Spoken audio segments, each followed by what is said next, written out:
What in the world is happening in Pakistan, and what do we make of that dramatic, unprecedented press conference by the chief of Pakistan's ISI? I'm Barkha Dutt, you're with the Mojo Story. Our big focus on the program today is Imran Khan's battle with the all-powerful ISI, the spy agency that is never supposed to be actually seen or heard in public. But now, given this battle between Mr. Khan and the military establishment, we saw the unprecedented sight, the Pakistan newspapers are leading with it, of the ISI chief actually going public and coming on record. They also claimed in this press conference that Khan had offered an extension to Pakistan's military chief, General Bajwa. Imran Khan has recently been disqualified from electoral politics. It's a decision that he's contesting in the courts of Pakistan. But perhaps this has never happened before. For Pakistan watchers, this is unprecedented. What do we make of it? Is it a weakening of the Pakistan military establishment, or does it actually signal that Pakistan's deep state is now divided with one shadowy faction backing Khan? The mysterious death of senior Pakistani journalist Arshad Sharif has added grist to Imran Khan's mill. He was shot in extremely unexplained circumstances in Kenya, and before that, he was slapped with sedition charges after an interview with a close aide of Imran Khan. So, to make sense of this battle between Imran Khan, the deposed or rather ousted former Prime Minister of Pakistan, and Pakistan's military, is our focus on the program today. Who will win this battle? And has Imran Khan reset the agenda of his country? Let's introduce our panel on the program today. General Sharma is with us, Lieutenant General Rakesh Sharma, who's of course a veteran soldier and a strategic affairs analyst. Good to see you, sir.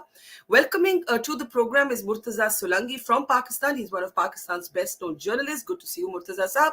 Also joining us is veteran diplomat, keen Pakistani watcher, Ambassador Vivek Katju. Always a pleasure. Ayesha Siddiqa, author, strategic affairs analyst, brave, outspoken, pulling no punches voice from Pakistan. Joining us today, Dr. Siddiqa, always a pleasure. And finally joining us is Mehr Tarar. Mehr Tarar is an author and columnist, and at least going by her interventions on Twitter, seems to be a fan or an admirer of Imran Khan. So we'll ask her more about that in a moment. Let me actually start with you, Dr. Siddiqa, if I may. You know, the last time I saw this kind of open battle between the civilian establishment and the Pakistani military establishment was after the United States of America had taken out Osama bin Laden right under the nose of the Pakistan military. And you had then Pakistan Prime Minister Yusuf Gilani calling the ISI a state within a state. That defiance didn't last long. Have you ever seen anything like what we're seeing today? I'll play out that clip in a moment, but I just want your initial thoughts, Ayesha. I think the policy after General Pasha certainly was, to keep the ISI in the background, and certainly with Nadeem Anjum, the new ISI, the current ISI chief, the idea was that the ISPR, which is the sister organization, had been very vocal, very in your face with General Asif Ghafoor, for instance. So the policy was to keep ISPR and ISI in the background. Now, yesterday was certainly a surprise that the ISI chief, leave alone ISPR, would give statements on a regular basis. The ISI chief came and stated his position, the army's position on Imran Khan, his long march, and also Arshad Sharif, the journalist who died recently in Kenya, on his death. Why do you think they were forced to do it? And before you answer that, I think it's important to play out a little bit of this unprecedented press conference where the ISI chief says one thing, that if Imran Khan thought Pakistan's Army Chief General Bajwa is a traitor, अगर आप समझते हैं वो मीर जाफर थे, then why the praise earlier? Why the offer of an extension behind closed doors? That was, in a way, the essence of this press conference. I want all of you to listen in, and then I'll get reactions. जब उनको छूट की बुनियाद पर बिला जवाब तनकीद का तहज़ीक का निशाना बनाया जाए तो बहसीत इस एजेंसी के, इस अदारे के सरबराह के, मैं खामोश नहीं रह सकता। और मैं ये भी मानता हूँ कि जब झूठ इतनी आसानी, रवानी और फरवानी से बोला जाए एक साइड से कि मुल्क में फितना और फसाद का ख़तरा हो तो सच की लंबी खामोशी भी ठीक नहीं है इस मुल्क के लिए। मैं ये भी आपको बता दूं, मार्च के महीने में आर्मी चीफ को उनकी मुद्दत मुलाजमत में गैर मुहिना मुद्दत की तोसी की पेशकश भी की गई, मेरे सामने की गई। ये बहुत पुरकशिश पेशकश थी, लेकिन उन्होंने इसको भी ठुकरा दिया, इसलिए कि उन्होंने जो बुनियादी फैसला किया था कि इदारे को मुतनाज़ा रोल से हटा के आइनी रोल पे लाना है। और मैं ये ज़रूर पूछना चाहता हूँ, आपको हक है अपनी राय देने का। I respect that right. As a soldier I am ready to protect that right to the extent possible. But मैं ये ज़रूर पूछना चाहता हूँ कि अगर आपका दिल मुतमिन है कि आपका सुपा सलार गद्दार है, मीर जाफ़र है, तो माजी करीब में इतनी तारीफ़ों के पुल क्यों बांधते थे आप? अगर आप समझते हैं कि आपका सुपा सलार गद्दार है, मीर जाफ़र है, तो उसकी मुद्दत मुलाजमत में इतनी तोसी क्यों दे रहे हैं? अजीब बात है, आप समझते हैं सुपा सलार गद्दार है, लेकिन आप उन्हें कह रहे हैं कि पूरी ज़िंदगी के लिए अगर आपने इस मुलाजमत में रहना है तो रहें। और अगर वो वाकई आपकी नज़र में गद्दार है, आपकी सोच में गद्दार है, तो फिर आज भी उनसे पसे पर्दा क्यों मिलते हैं? So, Dr. Siddiqa, the point is that he's basically calling out what he sees as Imran Khan's hypocrisy. But do people on the street care? The fact that this press conference had to be held at all, does that give you a sense that Mr. Khan is currently winning this round? I don't know about winning his round. I mean, they've not stopped him, and I don't think that in the press conference there was any indication that he would not allow to pursue politics. I think what they've tried to do very quickly, let me put it forward, is that they're trying to present to the general public and to the ranks within the army that General Bajwa is protecting that the military, as usual, should be considered as the only alternative institution which cares about Pakistan, which cares about its politics, which cares about its internal and external security, and should be considered above board. I think what is important to point out that the reason this press conference had to be done, that in the light of Arshad Sharif's killing in particular, the popular notion was that the fingers were getting pointed towards the army. So they had to clear the name, number one. And number two, without really harming, Imran Khan, to politically push him back, make him questionable, tell people the other side of the story, which again may be right or wrong. Let me also quickly remind you that when General Kiani got an extension, the only story that we hear, I mean, Shaukat Aziz, who was then the prime minister, he wrote in his book that it was the PPP which offered Kiani extension, that Kiani didn't want an extension. Now, if Kiani didn't want an extension, then why did he seek that extension? General Bajwa, we know, has got an extension, was keen for an extension. And as far as extensions are concerned, I mean, I'm sure Imran Khan has people in his team.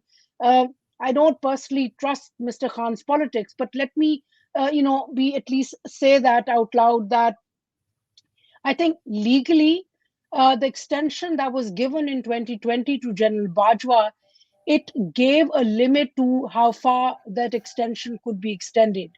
And it had been debated, when his Yeah. tenure was coming to an end, that maybe perhaps he may get an extension for a year and a half, but no more. So all Let- the story about Imran Khan saying that you can stay there for life, I'm not You certain don't about trust that. that account fully. Okay, let me just open this up now. Murtaza Saab, if you'd like to just add a comment here, and then I'd like to bring in Ambassador Katju. How has this gone down with people? I know the people are not a monolith. It depends on who you talk to, but what's your sense?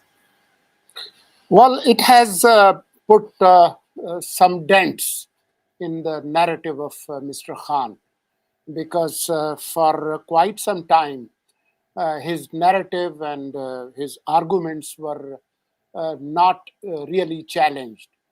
Yesterday, we saw quite an unprecedented intervention when a lot of new details were brought in the debate. including this one that he offered an indefinite extension for General Bajwa. But I would say that even Mr. Khan has admitted that he did offer. He didn't say indefinite, but he yesterday admitted that when we were talking, I told General Bajwa that if opposition is giving you an extension, so can I. Why don't you take my extension and help me diffuse this vote of no confidence? This is Mr. Khan himself. And even I would like to add one more on record what Imran Khan has said recently when he brought the idea that this government should not appoint a new army chief. He gave an alternative, and the alternative was let this army chief continue beyond his tenure and let the new elected government appoint the new army chief. That means he is supporting another extension in exchange for a quote unquote political solution. But do you believe his narrative has been challenged? But I am more curious about the fact that this press conference had to be held at all. Ambassador Katju, do you believe? And so we've got a very kind of nuanced perspective from our two Pakistani guests. I hope to get Mehr in as this network stabilizes. But how do you see it? Is it a sign of weakness or is it a sign of the ISI showing who's the boss? Which one is it? Look, I agree with Ayesha ji that the army and the ISI was left with little alternative because of the popular feeling that they had a role to play of some kind in Arshad Sharif's death. So it was absolutely mandatory for them to clear the air. That's point one. Point two, let us not forget that perhaps within a week now, there'll have to be a new chief. And once a new chief is nominated, then there would not have been an opposition.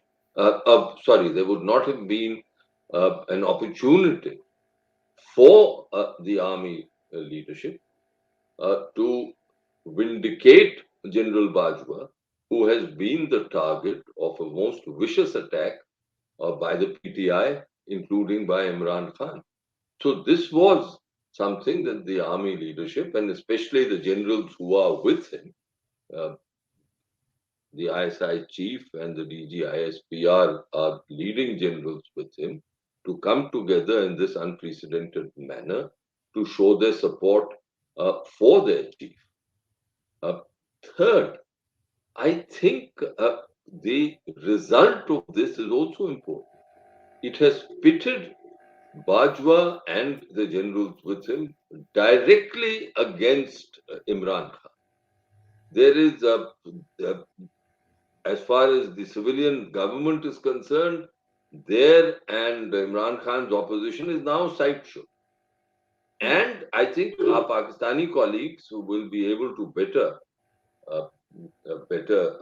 explain to us. But to my mind, this particular step by the army, this unprecedented step by the army, has put the people of Pakistan in a bit of a conflict, including those who are supporting Imran Khan. Because this is for the first time that an institution, which is perhaps Pakistan's most sacred and respected institution, all said and done, it is sacred and respected. It is the institution to which I think almost all Pakistanis believe that it is the last defender of Pakistan against a permanent enemy or enemies. And now this institution is coming out and saying that this man who is going around crusading for the rule of law, you hear his Oxford Union address. I mean, it's an amazing piece of work. So they are saying that this is the man who's saying that he is for the rule of law and is giving big preaching to the people of Pakistan and giving big lectures. That here's a man with feet of clay. that in the darkness of night he says something, in the light of the day he says something opposite.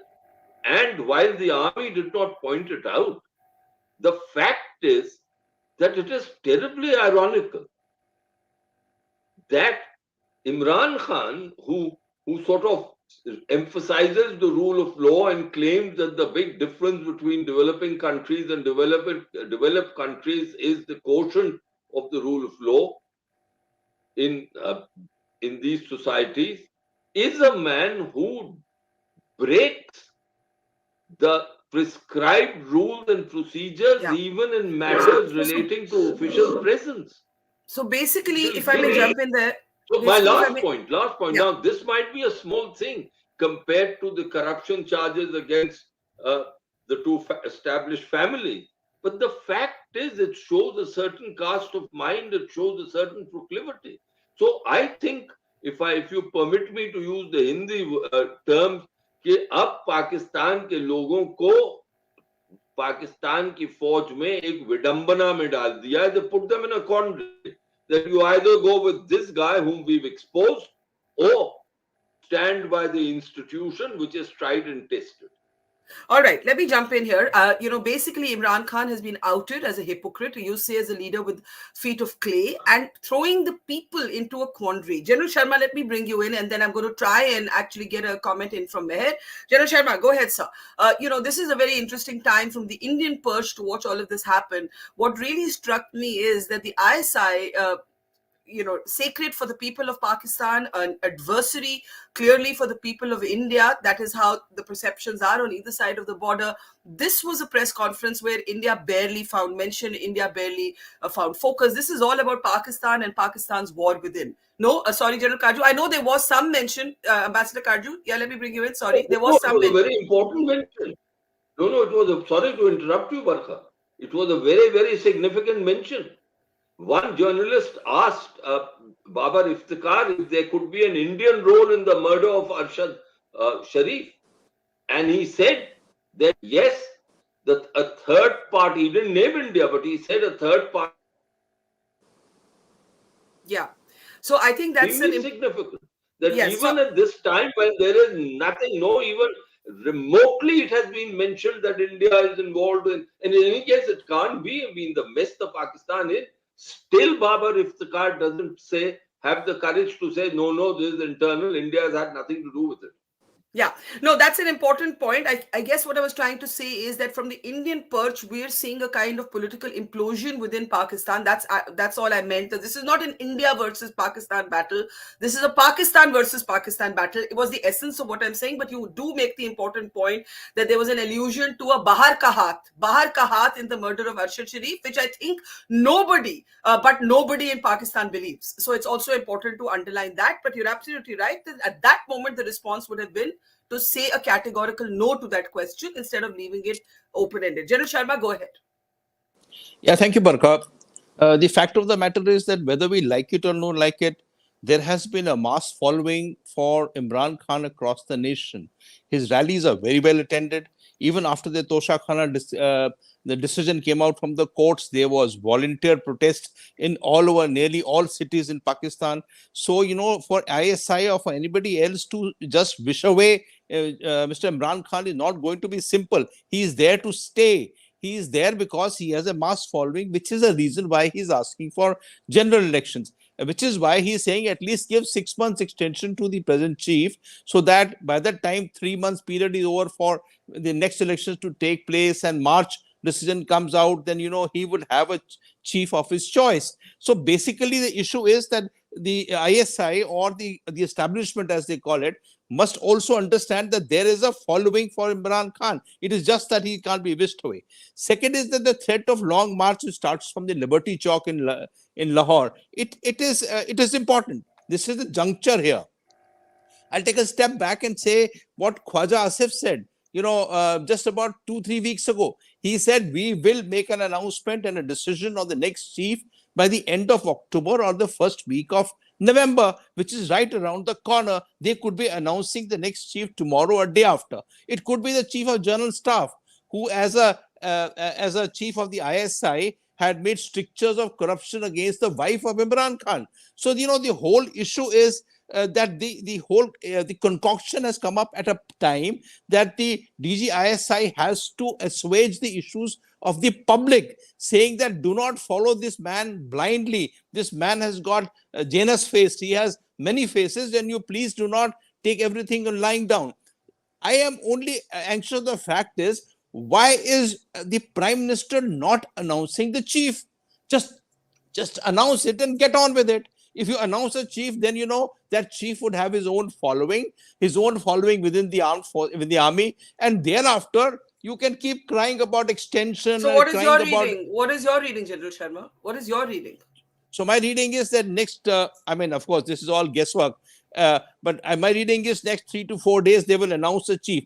They will not allow Faiz Hamid to come up as a chief who is a man friendly with Imran Khan, or so it seemed when he was the ISI chief. Now he's corps commander there. They would announce the either, so there's the age issue with the CGS now, the age issue, there are 2 days gap. So then number 2 and number 3, they'll decide one of them. One becomes the chief of staff committee chairman, and the second becomes the chief, and it would happen in the course of next few days, and they'll push the issue behind it.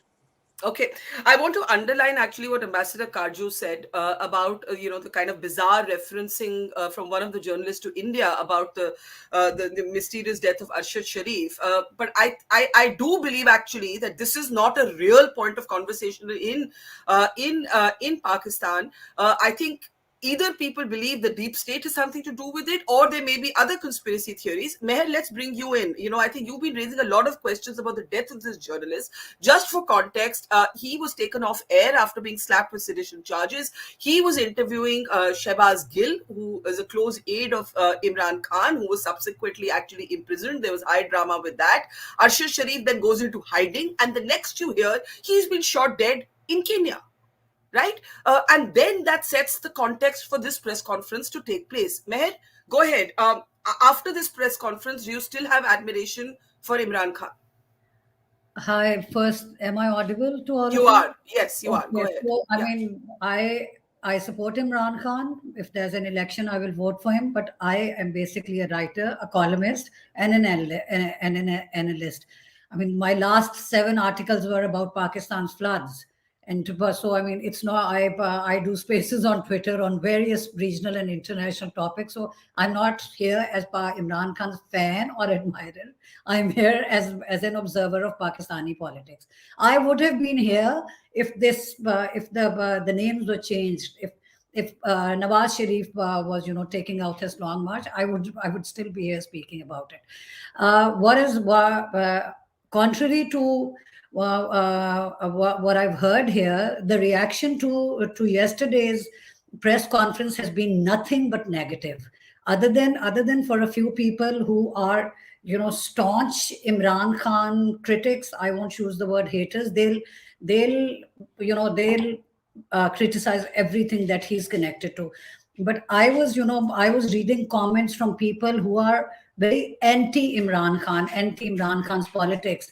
And even they were laughing. Nobody took this press conference seriously.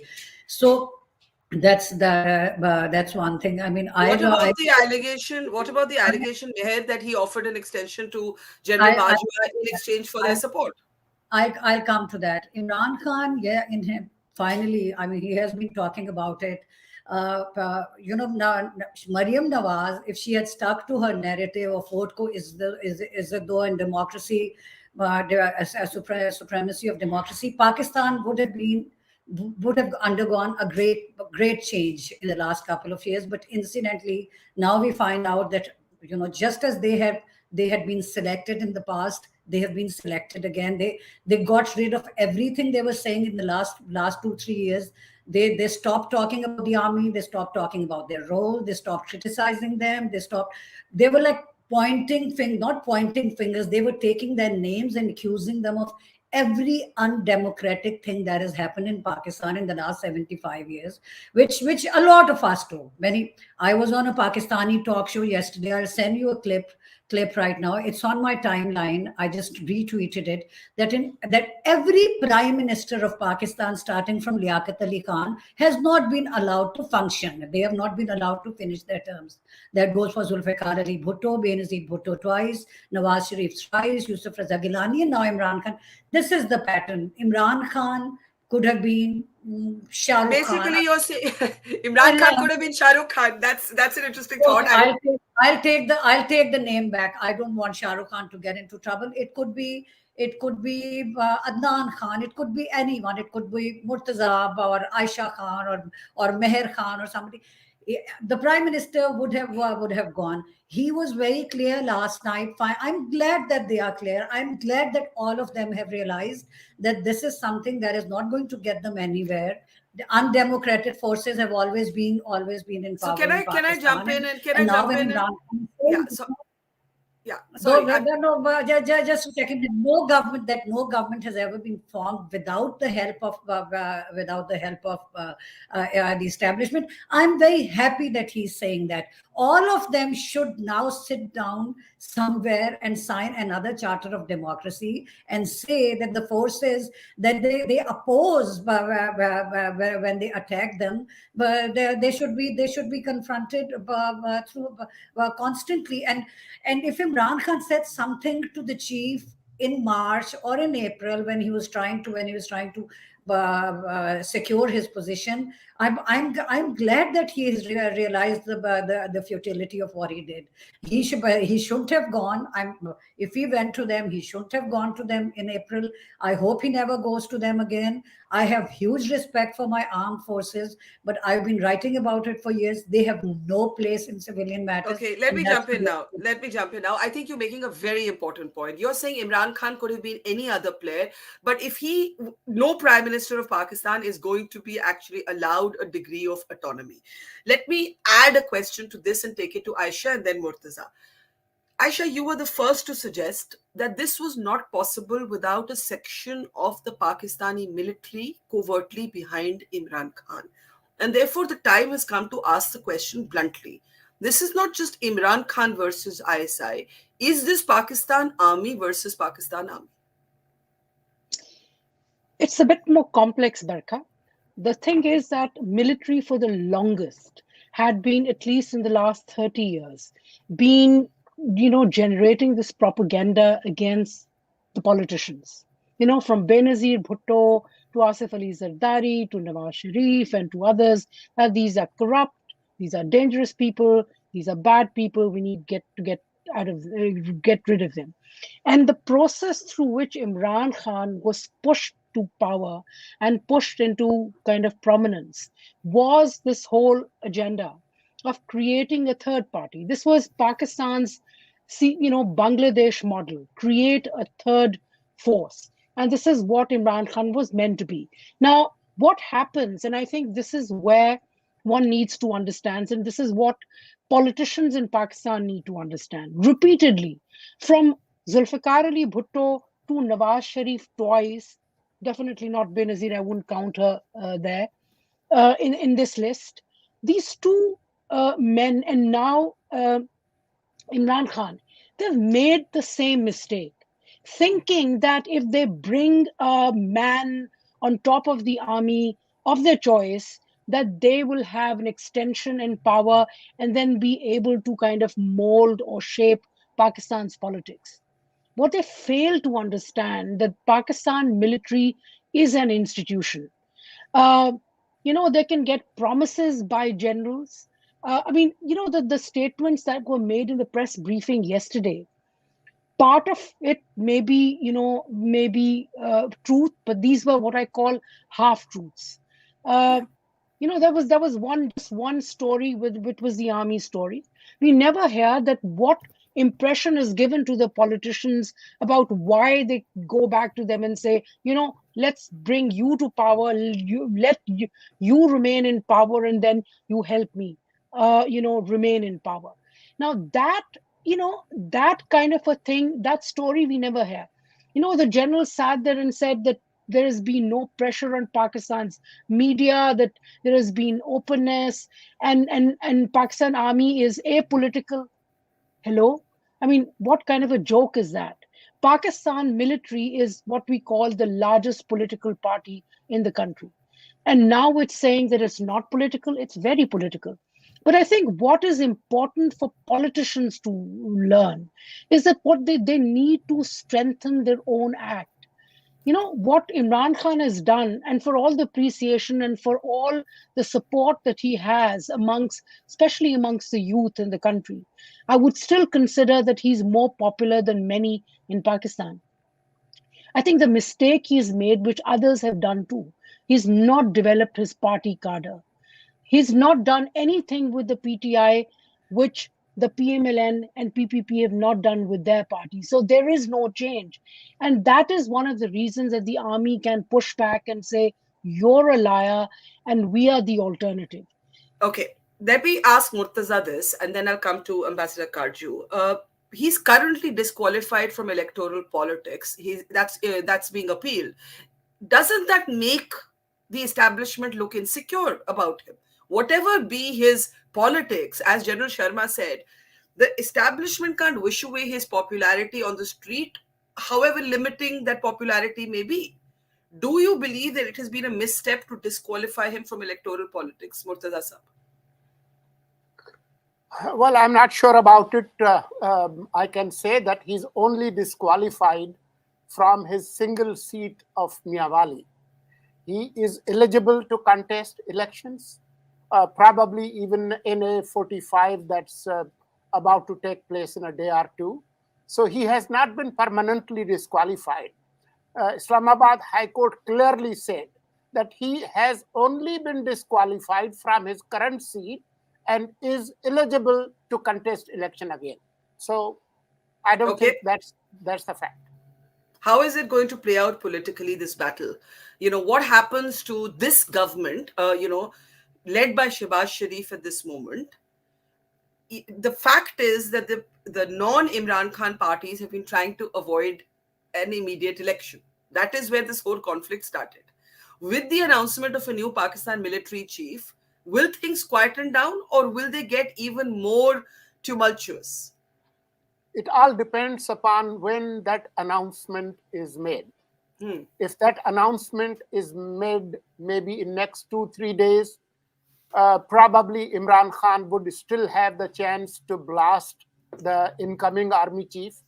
But if federal government is capable of diffusing this march and they make an announcement soon after that, I don't think it will matter much. Probably my take or my assumption is that the announcement may not come in a day or two. It might come after the wind out of the sails of Imran Khan is taken out after this march. And how will the wind be taken out? Even yesterday, DG ISI and DG ISPR said, and many federal cabinet members have said, that according to the Constitution of Pakistan, Article 245 can be invoked, where the army will protect the federal capital, besides in the force they already have. So it would be army straight against Imran Khan's forces. And I'm curious to see how that will play out in terms of narratives. Ambassador Katju, let's bring you in, then General Sharma, and then back to Mehr. Ambassador Katju. Let's unmute, sir, please. Yeah, go ahead, sir. I think Barkha, Imran Khan is no colossus. He is no ordinary run-of-the-mill politician with feet of clay, the same as all other politicians. The magnitude of his corruption may be less, but his, as I use the word, his proclivities have been totally exposed by the Toshakhana case. I mean, for me, as a former civil servant, his conduct in the Toshakhana case is mind-boggling. That a person who goes around preaching and so vociferously talks of the Riyasat-e-Madina and the way the great caliphs lived, the frugality with which they lived, and then to go around breaking the laws of Pakistan in such a blatant fashion shows the man. And that leads me to believe that the army and I think the agency has enough material on him that if should they want to expose him, they can expose him thoroughly. He's no paragon of virtue as he's been projecting himself. Yes, his popularity is there. But if Imran Khan's popularity is pitted by the army against the Pakistani people's need for the Pakistan army and the esteem with which that institution is generally held, then I think Imran Khan cannot come on the top. That's point one. Okay. Point two, and that I think is more significant, is that there will be a new chief now. And to my mind, the purpose of the present arrangement, political arrangement, was that Imran Khan should not be allowed in any manner or form to appoint the next chief. I, for one, have been clear in my mind on this since the Faiz Hamid affair last October. Okay. And therefore, what comes to my mind is that now in Pakistan realize that the only way out is elections, and those elections will take place in another 6 to 8 months' time. Okay. I was going to go to General Sharma. Brief interjection, Ayesha. Very brief. Yeah. Ayesha. Yeah. You see, just very quickly, Katju Saab has mentioned the Tosha Khana's case, but I think it's important to point out that while Imran Khan will not be allowed to do violence, in his support, it's still very difficult and a hard, uphill task for the military to dismantle his popularity. He remains popular, and for many, when they look at comparative corruption, the Tosha Khana case looks much minor as compared to what others, claim to have done to the country. Ambassador, briefly, sir. General Sharma is waiting. Ambassador Katju. No, just one small point. I think Imran Khan has enough peccadilloes in his past which the army knows of, and I don't think they've been brought forth. Once that can of worms is opened, then what will happen will be a very nasty and brutal affair, but the army is quite capable of using that tactic. Right. Let me. I was just going to say, who doesn't have peccadillos in their closet in Pakistan's politics, and perhaps even elsewhere, anywhere in the world, every politician have their skeletons. General Sharma, you've been making the point about Imran Khan's popularity; it can't be wished away. But I want you to step back and actually look at the power play. I think, as Dr. Siddiqa said, the Pakistan military is the largest political party or the most important political party in Pakistan, right? So, as an army man, how do you look at what's happening? This is Pakistan now in extended domestic turmoil for the last, I would say, several months, more than a year. So that is true. They are in turmoil for quite some time. But having said that, I agree with you what you said, that every party has peccadilloes. The issue is that if ISI can take out like a conjurer's trick, something more about Imran Khan other than Tosha Khana, somebody ex-ISI can also feed Imran Khan some things about the others, the political parties or the other generals, which can be come out. So it's quid pro quo, and nobody will come out with anything because, there are same people. It is not that the highest cadre of ISI is permanent in nature.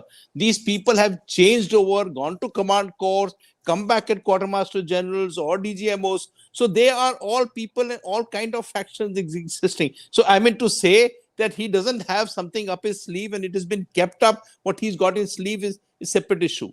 I also want to say that, his popularity is there to say. His popularity has been very long time in coming. It's 4 to 5 decades coming. So, to say that, he can wish away the popularity, it can't be. Popularity cannot be wished away. It exists. That's the reason why the present establishment does not want to hold elections. Otherwise, what's the problem? If you are confident that his popularity doesn't exist, hold the election. You hold the election in 3 months, 90 days, as per constitution, and lo and behold, you will be nowhere. You'll be on the streets there. So the fact of the matter is that he is a impressive force. Now about this long march. Pakistan has a history of long march. Something akin to what we had. They have history of long marches for a very long time. I'll say that the long march, even if it doesn't reach the interchange, if it doesn't reach the Faizabad interchange, it reaches some part. He says it's a party. He says it's going to be fun and frolic. The families will come. They will all join up in merrymaking. I mean, he's making a fun of the whole event of the 7 days that's going to take place from today to 4th of November. The point is that if he has some people which are gathering up, there are people coming from Faisalabad, people coming from Muzaffarabad, people coming from KP. So all these people coming together, even if they don't reach, there is sufficient movement to be visible to the political establishment that he means business. So, it's not he just cannot be wished away. I'll again say, ending here, it's the only logic is that they should announce the next chief and the next 4-star general who's also retiring in the month of November. They should announce the fourth thing and let things happen. Let them take charge. The Pakistan military, we know well, they may be politicized at a level. They are greatly professional at another level. So, they would have their own following of their own people, and whoever takes on will take on exactly as General Bajwa was doing. What change would it make? I don't think it will make a change to announce A, B, C, or D. Very interesting perspective. And, actually, I always say the Indian military understands the Pakistani military certainly better than Indian journalists. Let me bring in Mehr Tarar at this point. Mehr, you've been making this point that Imran could have been anybody else. This is actually about the military not being able to let go of power. Do you believe that this is a serious challenge to that? Or do you actually think that it's going to be the same old, same old? It's one more chapter in an ongoing tamasha. I think what has happened in the last 6 months is extraordinary. What they did to the other prime ministers, what they have, I won't, starting from Zulfikar Ali Bhutto to Yusuf Raza Gilani's case was covered in a different way, but up to him, they always had different reasons, corruption charges and misgovernance, and constitution was convoluted, and they did this and they did that, and they misused their positions. Now what has happened very interestingly is they ousted him, and then they had to come up with reasons why he was ousted. One, that I see that very clearly, that they had no idea what they had done. We talked about it in April. We had this conversation in April, right after it happened. At that point, it was not clear that these people, the 13, 14 political parties and their backers, they miscalculated. They made this huge miscalculation that Imran Khan was unpopular.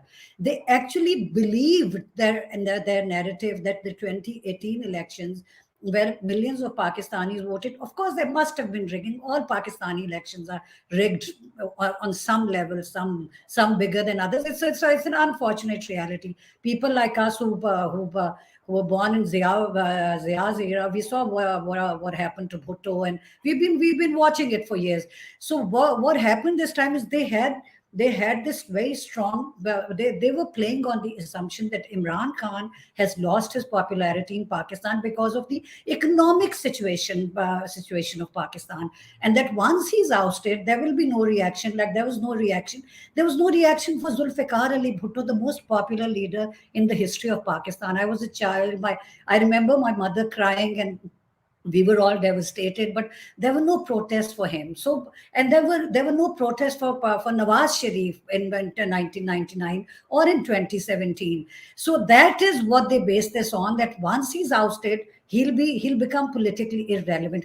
The exact opposite thing has happened. Honestly, as a PTI voter, if I was saying this to a PTI, to my cousin who was a minister in Nawaz Sharif's government, previous government, that if PTI were to be in elections right now, that was in March, but they will lose the election simply because of the inflation issue in Pakistan. So they ousted him, and then they had to come up with reasons. Okay, So so in the, basically you're in the saying, last few months, it has been, pornography, treason, corruption, tosha khana, blasphemy. But there is the foreign funding. There is nothing that yeah, they the have. drama is riveting, and I think They many have people not have. tried to put on him. Okay, I do So have to close. I believe this is the time when Pakistan can change in a very democratic manner. Okay. He wants to take a long march to Islamabad. He should be allowed, like Murtaza Saab. anybody would be allowed. Murtaza Saab, and then Ayesha has the last word. Murtaza Saab, briefly. Yeah, Murtaza Saab. I would just simply say, that I don't believe that the reasons for his ouster were created after his ouster.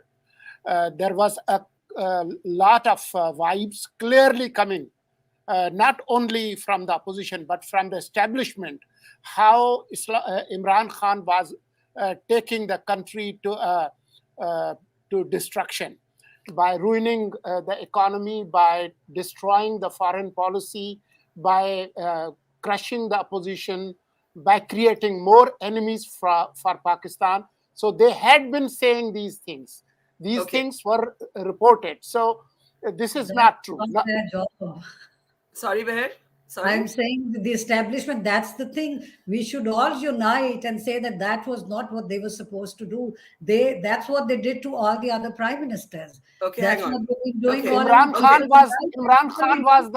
Imran Khan was the poster child of the establishment.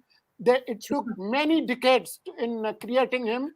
He has never been anti-establishment. He has always been a pet of the establishment. I think that's a very important point. I think we haven't. I think Mehr, 1 minute. Just one last point. Nawaz Sharif has always been the establishment's most favorite person.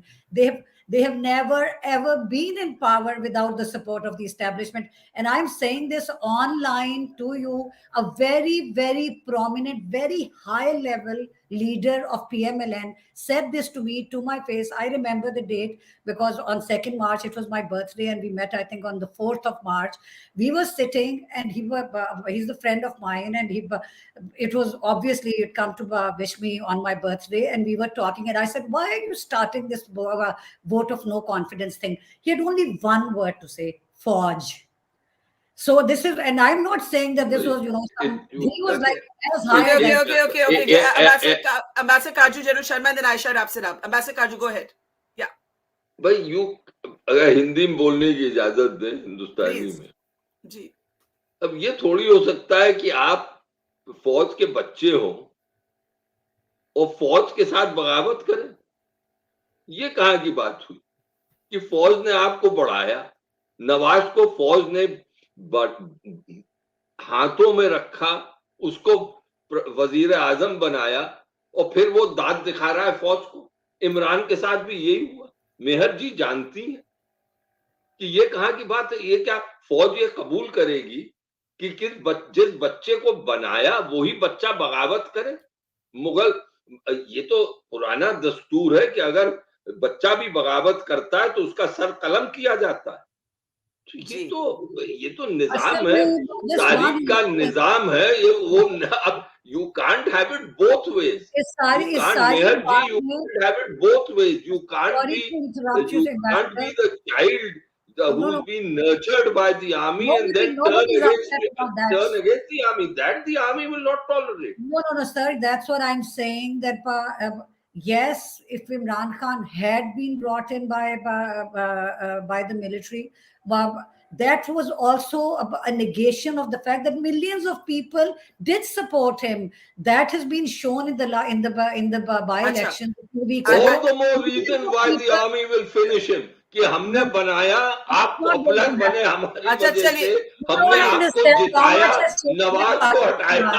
अच्छा, general Sharma, I think election will be fair and अच्छा सुनिए, ये दोनों ही बातें सही हैं. Both of these things are simultaneously true. These are creations of the Pakistan military. As Murtaza Saab said, Imran Khan has been the golden boy of the establishment. To cast him today as an anti-establishmentarian figure is sophistry. Lekin ye bhi sach hai. Pakistan's history is replete with examples. You come in on the back of the military, you then try and assert autonomy and carve space for yourself. That tussle we have seen it repeatedly. General Sharma. Yeah, I just want to add on to little more conspiracy theories, and I won't allow a good opportunity to go away. Sure. I follow the last 3 to 4 months of, the relationship that the Americans have developed with the Pak army. They have history of developed relationships. But look at end of July. Wendy Sherman rang up the chief end of July, 26th or 27th of July. Then again rang up on 29th of July. Then the chief, Bajwa Saab, rang up General Michael Kurila, who was the Central Command chief on, I think, 31st of July. And first they hit Zawahiri. Now you see, you just want to add on. And you know what happened? Lo and behold, the IMF loan came through. The F-16 package came through. The very nice statements came through, and great honor given to General Bajwa in his 10 days visit across there. There is a change of face between the United States and the Pakistan military because of what they did, facilitating hitting of Zawahiri by allowing the drone to fly from Qatar over the Pakistani airspace inside Kabul. A conspiracy theory, but it adds on to the events that have been adding on thereafter and continually thereafter, except that one statement President Biden made that, Pakistan is whatever. The fact of the matter is that if you add on to this, then you never know Prime Minister Imran Khan's statements anti-Pakistan 6 months ago, all this have been actually ghada bhar gaya tha. The ghada bhar gaya tha, it had to move on and come on to this end. Sorry, I just add on to something. It's an actually interesting conspiracy theory, because what's going on between the Pakistani state and the Americans, in the context of Imran Khan repeatedly taking on the Americans and praising India. Like there are many strange things happening here. And Dr. Siddiqa, last word. See, just let me point out one thing. Firstly, that acquisition on Imran Khan, that the divide is because he was mishandling the economy and the foreign policy. Let me kind of disagree here a bit, because actually the army was the whole hybrid concept of hybrid regime was that the face was Imran Khan, but actual policies were being made and run by the military. It was General Faiz Hamid, the ISI chief, and the army chief who were making major economic decisions and even foreign policy decisions. लेकिन होता ये था कि जब गंद हो जाता था, तो they would say, no, इसको आता नहीं कुछ. We are the ones who will fix it. We'll go running to Saudi Arabia. We'll go running here and there, even to America. Especially when Imran Khan had been fed this particular line on foreign policy by the generals. I mean, he's one person who, he's good at raising money, for his hospital or for colleges, but nothing else. He's not a policy man, Imran Khan. So they were doing it. The one thing is that I think he believes that he can challenge them. Recently, he has just, I think, issued a statement, Imran Khan, saying that if I am going to come up with secrets, the secrets that I have of you, it's going to be a bigger tamasha. So, we could get there for more tamasha. I think what Khurram Hussain pointed out, that he has seen ugly divorces, but this seems to be uglier than most. How much will they be able to silence him is the question. And I think that a lot will depend on if he can peacefully keep kind of his support base motivated. And let's see what happens when it comes to elections. And one thing is for sure, that for all the militaries claim that they'll be neutral, that they'll be apolitical. There is anything like the military in Pakistan being apolitical. They will remain political. And I think the bottom line is, Ayesha, this point you make about the ugly divorce. Divorces are always ugly. Partings are always ugly. But here, estranged couples often fight over real estate. Here, the real estate is power. Who wields the power and how? That is the ultimate real estate. Leaving it there, fascinating country I actually have to end with saying Pakistani politics is definitely more interesting at the moment than Pakistani cricket, notwithstanding that defeat in the hands of Zimbabwe. One one felt for the Pakistani team there, but the politics is definitely trumping the cricket at this moment. Riveting. Thank you so much. Ayesha, Siddiqa, Ambassador Katju, General Sharma, Murtaza, Solangi, and Mehr, Tarar. Pleasure as always. And to our audience, see you tomorrow. Thanks for watching. It's great to see you here. Thank you for watching our work.